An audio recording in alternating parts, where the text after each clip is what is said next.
আলহামদুলিল্লাহ মুরগির ঘরটাকে আবার নতুন করে সেটআপ দিলাম। এটা একটা ছিল, বিশাল বড় একটা রুম ছিল। এটা আমার 13-14 স্কোয়ার ফিট। তো উত্তর সাইড দিয়ে আপনাদেরকে একটা ভিডিও দেখাছিলাম যে এত ঝড় বৃষ্টি থেকে মানে অনেক পানি ঢুকে গেছিলো। এই যে এখন এটাকে এই পাশ দিয়ে আমি টিন লাগিয়ে দিছি, কারণ উত্তর সাইডটা খোলা রাখার কোনো দরকার নেই, যেহেতু আমার এদিকে দুই সাইড খুব সুন্দরভাবে খোলা এবং আলো বাতাস আছে। তো খুব পানি ঢুকে গিয়েছিল, মুরগিগুলো অসুস্থ হয়ে গিয়েছিল। তো এখন আমি নতুন করে আবার মিস্ত্রি নিয়ে তো ভাবলাম যে যেহেতু মিস্ত্রি নিতেছি, উত্তর সাইডটা আমি টিন দিয়ে ঢেকে দিচ্ছি, তো ভিতরে দুইটা পার্টিশন করে দিই একটা।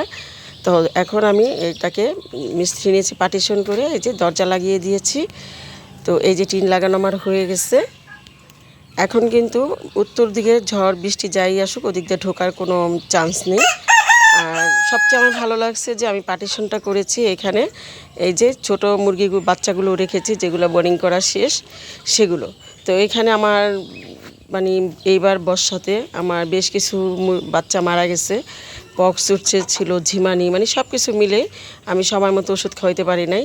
তো আল্লাহর রহমতে এখন আছে প্রায় 40টার মতো, আর বাকিগুলো মারা গেছে। আর এই সাইডটায় আমি এই যে খোলামেলা, এখানে আমার বড় ডিম পাড়া মুরগিগুলো থাকে।